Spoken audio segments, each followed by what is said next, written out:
সুবহানাল্লাহ। তাহলে খাওয়া দাওয়ার স্বভাব যায়, কোরআন তেলাওয়াতের স্বভাব যায়, তাসবিহ তাহলিলের স্বভাব যায়। তো কোন ব্যক্তি যদি পিতা মারা যাওয়ার পর, মাতা মারা যাওয়ার পর 3 দিন শোক পালন করে, 4 দিনের দিন ইসালের সওয়াব করে, এটা নাজায়েজ হবে না নেকির কাজ হবে বাবা? একটা আহলে হাদিস আমাদেরকে বলছে যে হুজুর আমরা এগুলো মরা খাই না। তা আমি বললাম আবু জেহেল উতবা সাহেবা মরেছিল, ওর নামে কিছুই তো হয়নি, তো ওই জাতের লোক তো আপনারা নাকি বলেন? আজকে জালসা হচ্ছে কবরস্থানের উন্নতি গল্পে, আপনাদের গ্রামের একটা লোক এসে যদি বলে দেয় যে আবু জেহেলের নামে আমি 10 লক্ষ টাকা দান করলাম, সওয়াবটা কি আবু জেহেলের কবরে যাবে? যাবে না। কেন যাবে না? ও হলো কাফির, ওর ঈমান নাই। আর কেউ যদি বলে আমি 10 টাকা হযরত সাইয়্যিদনা আবু বকর সিদ্দিক রাদিয়াল্লাহু তাআলা আনহুর নামে দিলাম, কারেন্টের মতন সওয়াব আল্লাহ তিনার কবরে পৌঁছে দিবেন। সুবহানাল্লাহ। কারণ তিনি ঈমানদার। তো সুন্নিরা ঈমানদার, এদের জন্য 40ও যায়, 4ও যায়। ওয়াহাবিরা বেঈমান, এরা করলে যাবে না, তো এরা করে না। ঠিক। আবু দাউদ শরীফ খুলেন, সাদ বিন আবাদা সাহাবী রাসূল আসলেন, ইয়া রাসূলুল্লাহ আমার মা ইন্তেকাল করেছেন, আমি সাদকা করতে চাই, কি সাদকা করলে ভালো হবে? নবী বলেন পানি সাদকা করো। উনি পানির কুয়া দান করে দিলেন, মানুষ পানি পান করবে, সওয়াব তিনার মায়ের কবরে যাবে। আমি ওয়াহাবিকে বলেছিলাম যে যেই গাড়িতে হযরতে সাদ বিন আবাদার পানি পান করার সওয়াব ওনার মায়ের কবরে গিয়েছে, ওই একই পদ্ধতিতে আমাদের খাবার খাওয়ানোর সওয়াবও চলে যায়। উনি খেজুরের বাগান দান করলেন, মানুষ খেজুর খাবে, সওয়াব তিনার মায়ের কবরে যাবে।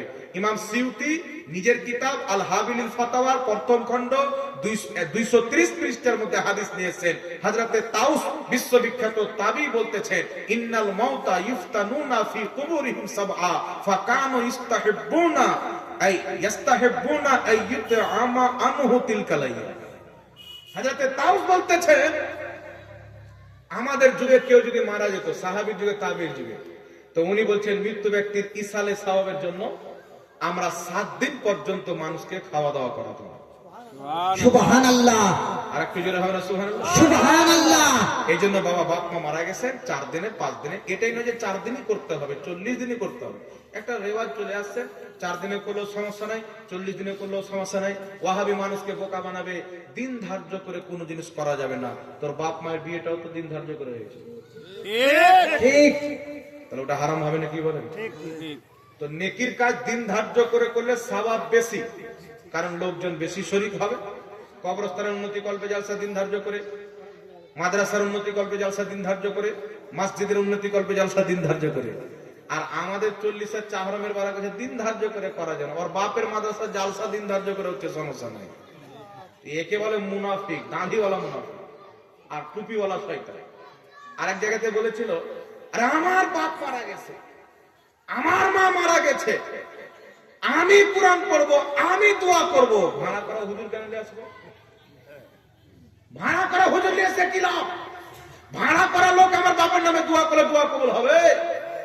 ও হারামখোর মৌলবি যেখানে বক্তব্য দিচ্ছে ওখানে 20,000 টাকা ভাড়া দিয়েছে, ও নিজে ভাড়াতে এসে বক্তব্য দিচ্ছে আর ওকে ভাড়া চুচ্ছে। ওর বাপ মায়ের বিয়ে যে মৌলবি পড়াচ্ছে ওকেও 500 টাকা ভাড়া দিয়েছে। ওর কথাতে বিয়েটাও হারাম। আর বিয়ে যদি হারাম হয় তো মৌলবি হারামজাদা হবে না হালালজাদা হবে?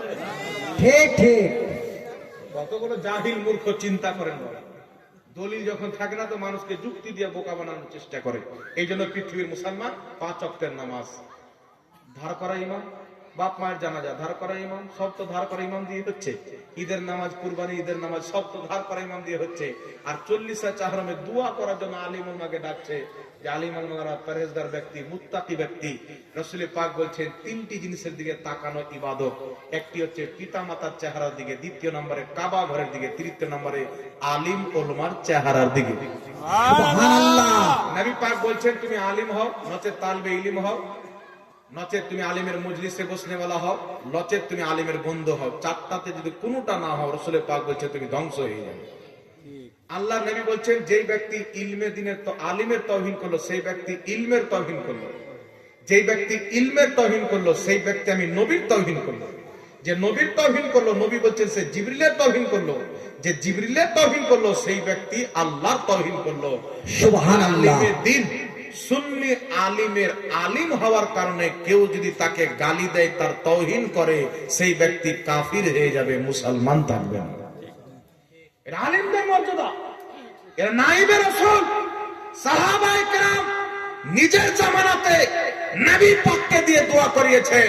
আমরা নবী পাকের উম্মত, নবীর ওয়ারিসদের, নবীর নায়েবদেরকে দিয়ে দোয়া করাচ্ছি। নামাজ যদি তাদেরকে দিয়ে হয়ে যায়, রোজা যদি হয়ে যায়, আপনার জানাজা যদি হয়ে যায়, সব দিয়ে শাদী যদি হয়ে যায়, তাহলে ইসালে সওয়াবের দোয়াটা কেন হবে না বাবা? নাকি বলেন? এই মূর্খদের থেকে বেঁচে থাকবেন। বাপ মা আত্মীয় স্বজন মারা গেছেন, যখন পারবেন দান করেন, মানুষকে খাওয়ান, কোরআন তেলাওয়াত নিজে করেন, লোককে দিয়ে করান, কোনো সমস্যা নাই। একটা হাদিস আপনাকে বলে আমি প্রশ্ন উত্তর দিচ্ছি, যেটা পারবো না পড়তে ওটা আপনার